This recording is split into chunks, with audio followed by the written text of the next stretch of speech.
everyone, and welcome to another episode of the reorienting podcast. If you're new here, hi, welcome. My name is Deborah, your host, and I'm super thrilled and excited to have you listening to the episode or watching this episode either on YouTube or on Spotify, the video option.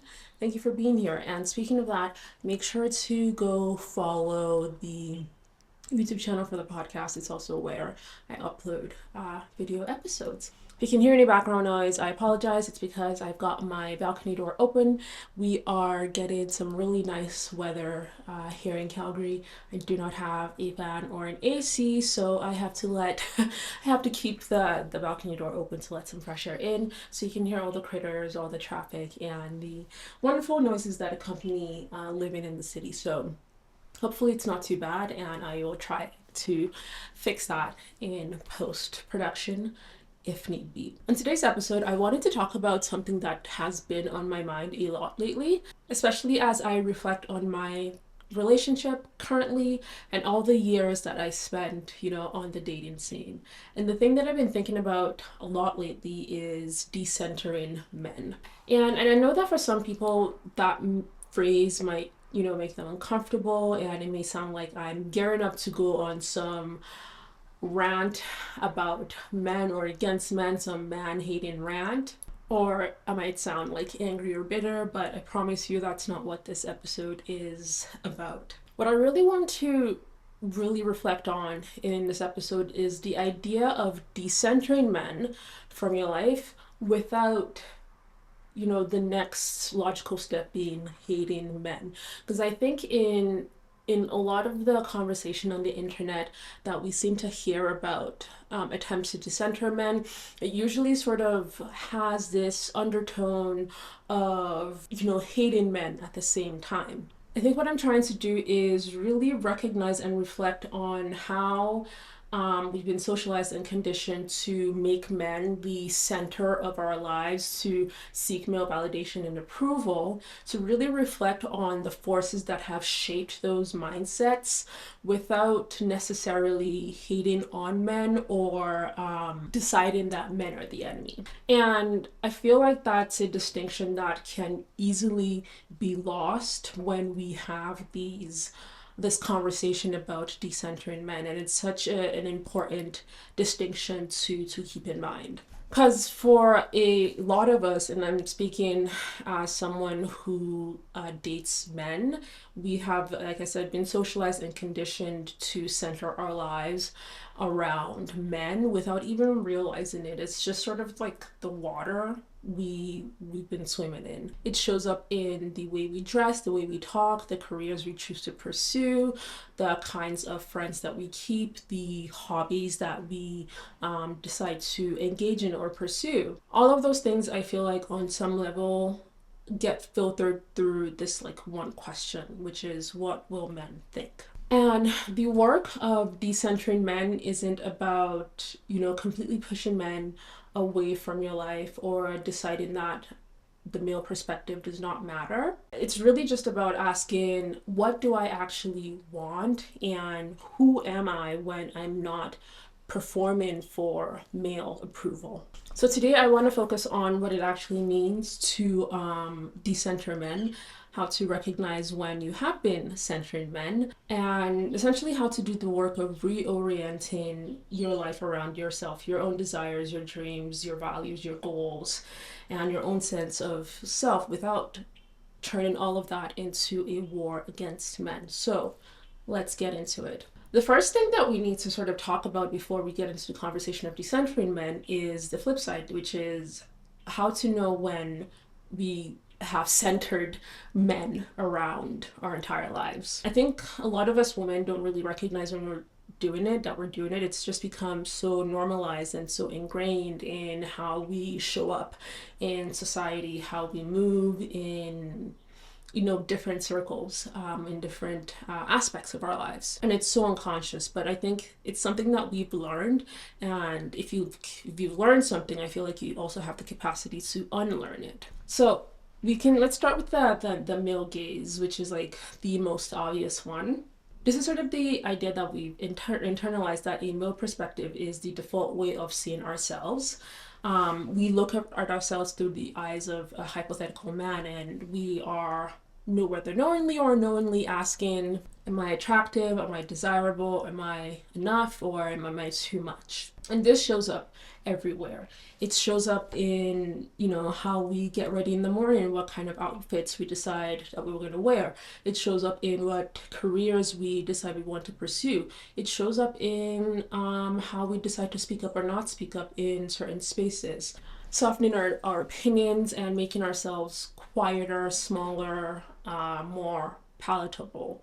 And I think that's really just probably goes back to the fact that we've learned that being opinionated, being loud, being outspoken is not sexy and is undesirable for men. And so we learn to shrink to take up less space that we need just so we can fit into this societal idea of desirability from a man's perspective. And then we also tend to shape our lives around relationship potential. This shows up in the ways that we make decisions based on whether or not they'll make us more or less attractive as a partner.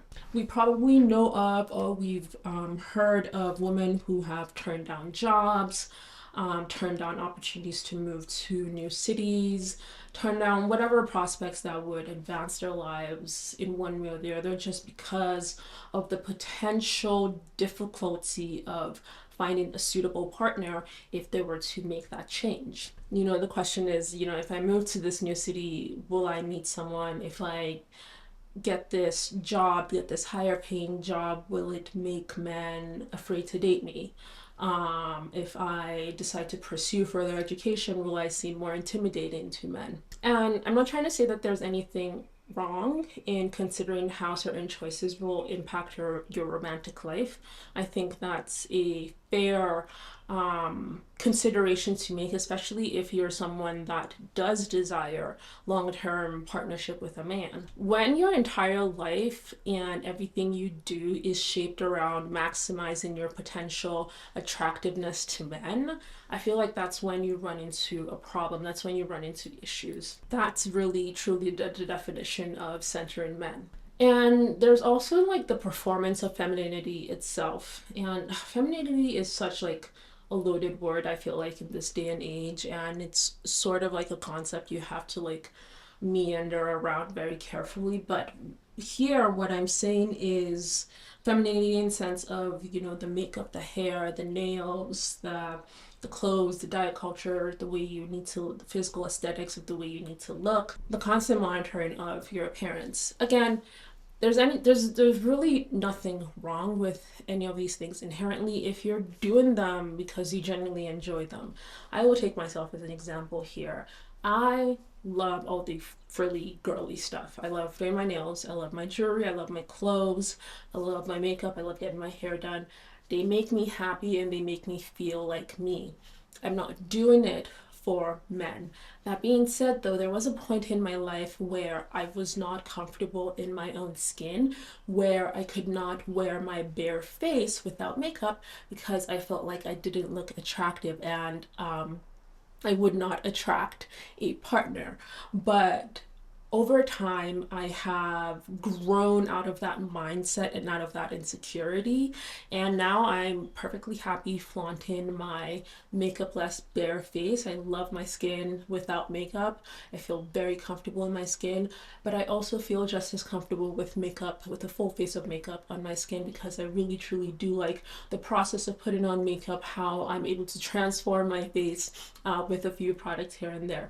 I'm not doing this for any man, and honestly, I don't think men even really care that much whether or not you have makeup on your face. I know my boyfriend certainly notices when I have makeup, but he doesn't give a hoot one way or the other. But like, this is like totally understandable. The amount of time and effort we spend on feminine things, it makes sense because being conventionally attractive to men is really truly treated as a form of social currency.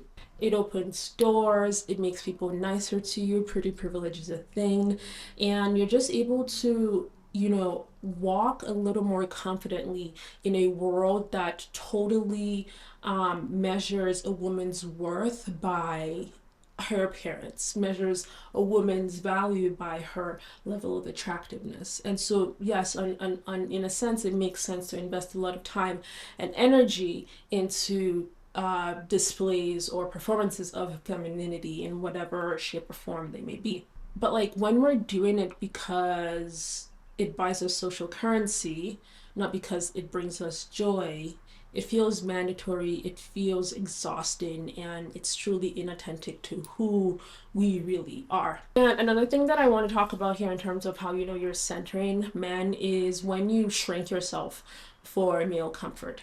This one is so subtle, but it's so pervasive, and it's still something that I'm you know, working on the daily. But like we tend to make ourselves smaller to make men more comfortable. I think you can ask any woman that and they'll probably be like, yeah, they'll respond in the affirmative. We, downplay our accomplishments so we don't seem threatening. We laugh off disrespect so we don't seem humorless. So it's like you don't come off as the chick that can't take a joke. And I think, at some point in our socialization growing up, we've learned that male comfort is more important than our own comfort, and it takes precedence over how we feel. And that if a man is uncomfortable with our success, our intelligence, our boundaries, whatever it may be, the problem is not him, it's us. And so we adjust, we shrink, we accommodate to make the men in our lives feel comfortable. And finally, when we make men the center of our lives, we deprioritize female friendships in favor of romantic relationships with men. And this can take the form of canceling plans with friends when a guy asks you out, or disappearing from your friend group when you get into a relationship, or treating your female friendships as like a placeholder for the single season of your life, as something to do until you get into a relationship. This is something that I've done. I've canceled plans with a friend or left a friend hanging, during our hangout just because I wanted to go hang out with some frumpy boy that couldn't even really decide if he wanted to commit to me. Not my proudest moment, but I'm not ashamed to say that this is something that I've done, unfortunately. I didn't do this because I didn't value my friend or my friendship. It's because, we've been taught that romantic relationships are the main event and everything else is sort of secondary and should be deprioritized when it comes to the pursuit of a romantic relationship with a man. And so what all of this adds up to is an enormous amount of invisible labor. There's just this mental energy of constantly monitoring your parents, the emotional energy of managing male egos, the time spent trying to decode what men want, and the anxiety of wondering if you're doing femininity right, whatever that might mean. And the tragic thing is that none of this makes us happier. It just leaves us feeling exhausted and like we can't catch up, and we can't ever live up to this expectation of what it is to attract a man for a romantic relationship. Okay, so we've talked about what it means to decenter men, and the next part of this conversation, I want to focus on what it would be to decenter men. And what I really want to be clear about is that decentering men doesn't mean hating men, refusing to date men, ignoring men's perspectives entirely, becoming isolated or bitter, rejecting relationships in their entirety, rejecting femininity, or never being able to consider how your choices impact your relationships. To me, decentering men means making yourself the primary character in your own life story, making yourself the main character, essentially. It means rather than asking what will men think, to instead ask, what do I want? It means building a life that makes sense to you, that feels good to you, regardless of whether it makes you more or less attractive to potential partners. So let me break down what this might look like in practice. The first step is getting curious about what you actually want. not what you think you should want, not what will make you marriage material, not what feels safe or acceptable, but like, what do you actually want? What are your beliefs, your values, your desires, your dreams? And honestly, this is way harder than it sounds because as women, we've spent our whole lives placing men at the center of everything and thinking about our lives and our futures from the point of view of how a man can fit in. So you sort of just have to start small. You have to start noticing, question, do I actually like wearing makeup every day? Personally, I don't. But I do like to look put together when I go out. And so I make an effort to look a bit more put together when I'm going out. And that doesn't mean I need to wear makeup, but there is something about wearing makeup that, makes me feel a little more like confident and 10 out of 10. Not because I'm trying to attract attention from men. I feel like I can pull men with or without makeup. I'm tooting my own horn here. But, I like makeup some days and I don't like makeup some days. And that's truly me. It's asking, do I really want to go to this event, or am I just forcing myself to go because I feel like if I do, I'm going to meet a cute guy that has dating potential? So all of this is just treating your own desires as valid information, and not something to override in the service of coming off as more appealing. Another thing that you can do is build a life that is full and complete and whole without romantic partnership.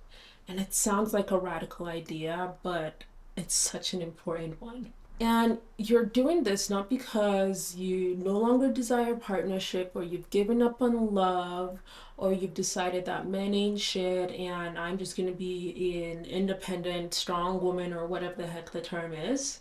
But it's just simply because you refuse to put your life on hold while you wait for someone else to show up and make it worthwhile. And this is something that I sort of realized that I had to do when I was still single. And it showed up, I've talked about this on the podcast, it showed up as me deciding that I'm not going to wait until I'm in a relationship, I'm married or whatever, before I buy a place. And so I took the leap and made the bold choice to buy my own property. It's also deciding that I'm not going to wait until I have someone to experience certain things with. So I started going on solo travels and visiting places by myself and being comfortable with doing things by myself, taking myself out on dates and having experiences that, yes, it would have been lovely to enjoy in the company of someone important that matters to me, but what's the point of holding off for a future date for when that could happen, when I could take the step and enjoy it now, even if it is by myself. So I think it's sometimes worth asking, like, what would I do if, I just resigned myself to the fact that I am going to be single forever? What risks would I take? Where would I live? Would I still have this job? What hobbies would I take up? Where would I travel to? What experiences would I be open to enjoying and taking in? And then, yeah, just start doing those things. Whatever the answers to those questions are, start taking the leap to doing them. That's how you build a full life, a life that's interesting, that's whole and complete in the absence of a romantic relationship or partnership.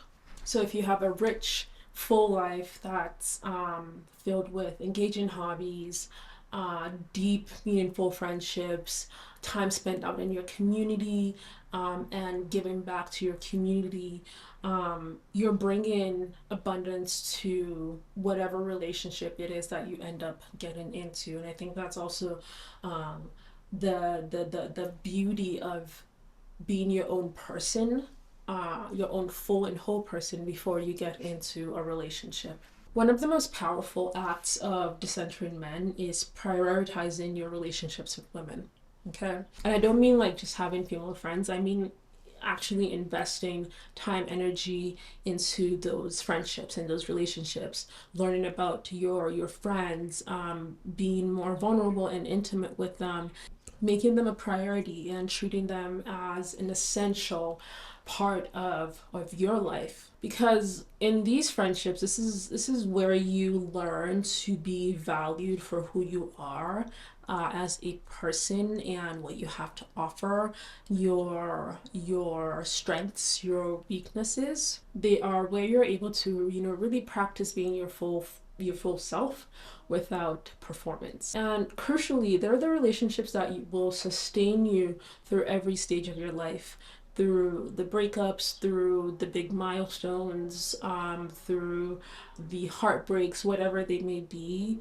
Those friendships that you make a priority, that you nurture, that you pour into, they are the ones that will remain when things are tough, when things get hard. And so, pour into them. Decentering men also means practicing saying no without guilt or over explaining or over apologizing. So saying no to bad dates, okay? Saying no to disrespectful behavior, saying no to relationships that don't serve you, saying no to sex if it's not something you want, and saying no to accommodating male comfort, at the expense of your own comfort. And you gotta learn to be able to do this without feeling like you owe someone any sort of elaborate justification. No is a full and complete sentence. You have to be comfortable with voicing it as such. Your boundaries are not set up for negotiation. And for me personally, once I was able to master this, when I was in my dating era, things really started to turn around for me. I started to feel a lot more confident, and move comfortably in my own body. I was more self-assured, and it was just like, yeah, these are my boundaries. You either take them or leave them. And if you leave them, that's your loss. Like, moving on, okay? And finally, decentering men means trusting your own perception of reality. So not second guessing yourself when a man tells you you're overreacting, not dismissing your own discomfort to give someone the benefit of the doubt, and not accepting someone's narrative about who they are when their actions do not match up with the words, like the narrative that they're spewing, right? So it's being able to trust that if something feels off, it probably is. I'm a big believer in trusting your own intuition. My intuition never fails me.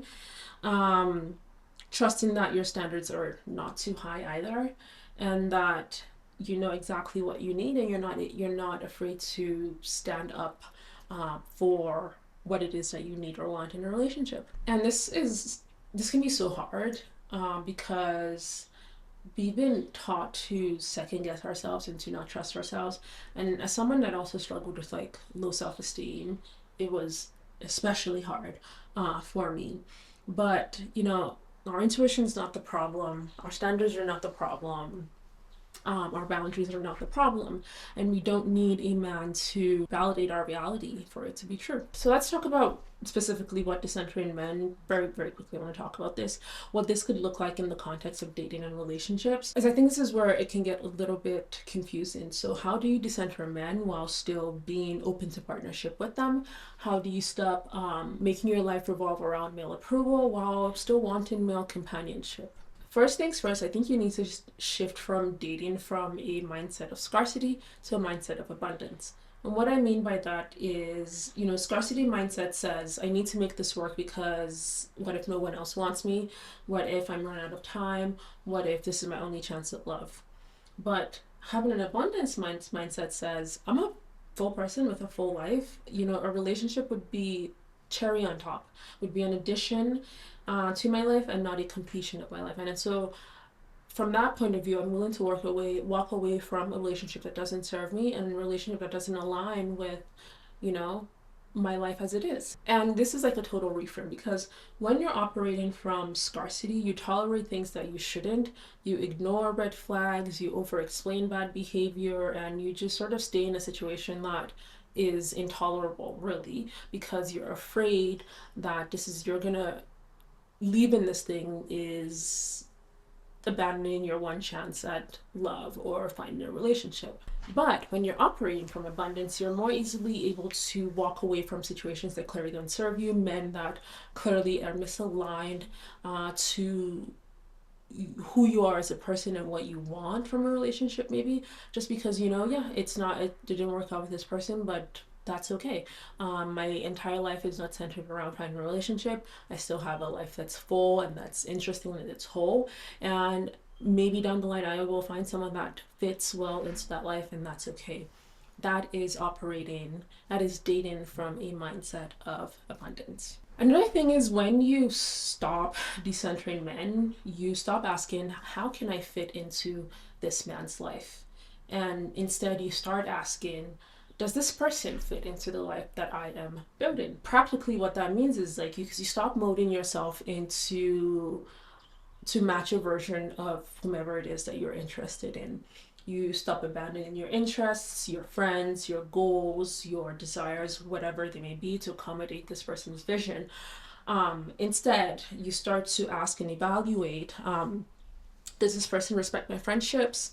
Does this person support my ambitions? Does this person align with my values? Do they enhance my life as it exists already? And if the answer is no, you don't try to fix it. You don't try to make a square fit into a circular hole. I think that's how the saying goes. You don't try to change yourself or convince this person or even try to change them. You just acknowledge it. It's not a match, it's not a fit, and you keep it pushing. That's what decentering men in dating looks like. Another big one is when you enter into a relationship, I think there is just the temptation to really put your all into the relationship, to disappear, to abandon yourself. And it's so important that you don't. Don't abandon your friends, don't abandon your hobbies, don't abandon your dreams, don't abandon the things that make your life full and whole.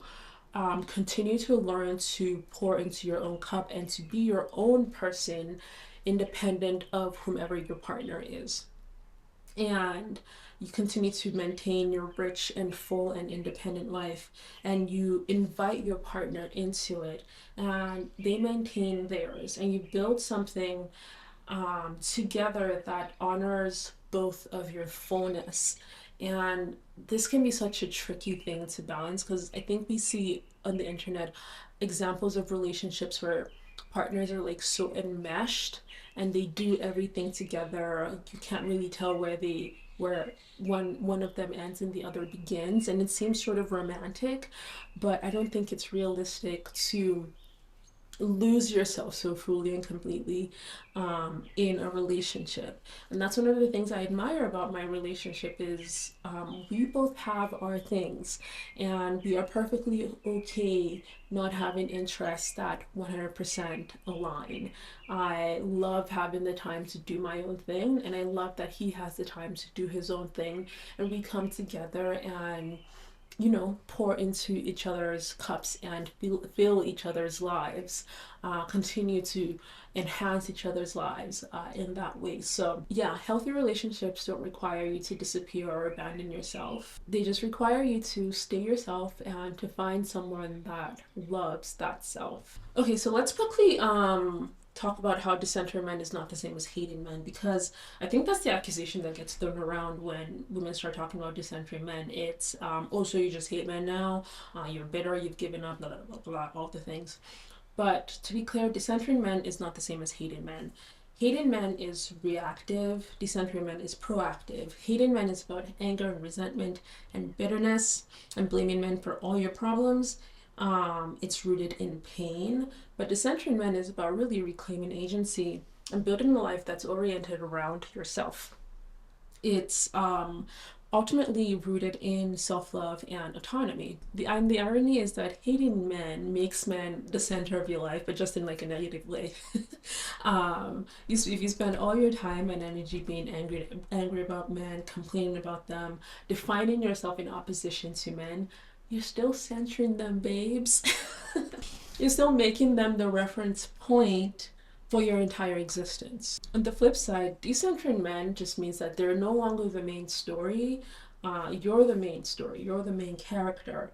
Your life, your desires, your growth, your dreams, whatever. That's the point. That's the center. That's the thing that drives you. That's the driving force. That's the thing that propels you forward. So yeah, men can be a part of your life, but they are not the organizing principle, if that makes sense. And decentering men also gives the space, gives you the capacity to be able to have better relationships with men. And what that means is that how that shows up is that because you're not desperate for their approval, for their acceptance, or whatever, you're not shrinking yourself to fit into their preferences or to fit a mold of what they think a woman should be. And you're not tolerating bad behavior out of fear of being alone or ignoring red flags. You're showing up as a full person with clear boundaries, genuine desires, and a strong sense of self. Ultimately, I feel like what that ends up doing is that it attracts people that want a partner and not a performance of partnership. People are really drawn to other authentic people. And so when you stop making men the center of your life, you filter out the men that need you to be small, and you make the space for men that see you as you are, as your true self, and they love and accept you that way. So, what's on the other side of all of this work? What does your life end up looking like when you've decentered men? I think you ultimately get to know yourself. You get to discover a version of yourself that exists outside the male gaze, and she's probably honestly not what you expect. You stop wasting energy is another thing. When you decenter men, all that energy comes back to you, and you get to use that energy to do the things that actually matter to you and that contribute to that feeling of fullness and wholeness. That is, part of making yourself the main character in your own story. And when your sense of worth is not dependent on male validation, you become less afraid of rejection, you become less afraid of being alone, and less afraid of taking up space. And so you stop, shrinking yourself, you stop apologizing for your existence, and you stop making yourself small to make other people feel comfortable. And honestly, that freedom is totally worth everything. So here's what I want to leave you with as we come to the end of this episode. Decentering men does not equal hating men, okay? It's about loving yourself enough to stop making your entire existence about coming off as appealing to men. It's about really reflecting and asking, who am I? What do I want outside of male approval? And what do I need to do to get that thing? It's about building a life that is full and whole and complete, and still have enough space so that when a healthy man, a man that sees you for who you are, comes around, you can accommodate them inside that whole and full life. They complement your life rather than completing it. And this is incredibly hard work because you're going against decades of conditioning, but ultimately it is work that is worth it, because on the other side of that work is a version of you that knows her worth, is unafraid to take up space, and is unafraid to be fully herself. But yeah, that's all that I wanted to share today. And I had fun really thinking about this topic and sitting down and recording this episode. So I think it's a little bit longer than my normal episodes, but it's just like there's just so much that you could talk about. You could go into on this topic. So I really hope you've enjoyed listening. Again, make sure to follow me on all my social media platforms. I'll have everything listed in the show notes. Thank you so much for listening to this episode. I love and appreciate you, and I cannot wait to see and talk to you next time in another episode. But until then, take care and goodbye.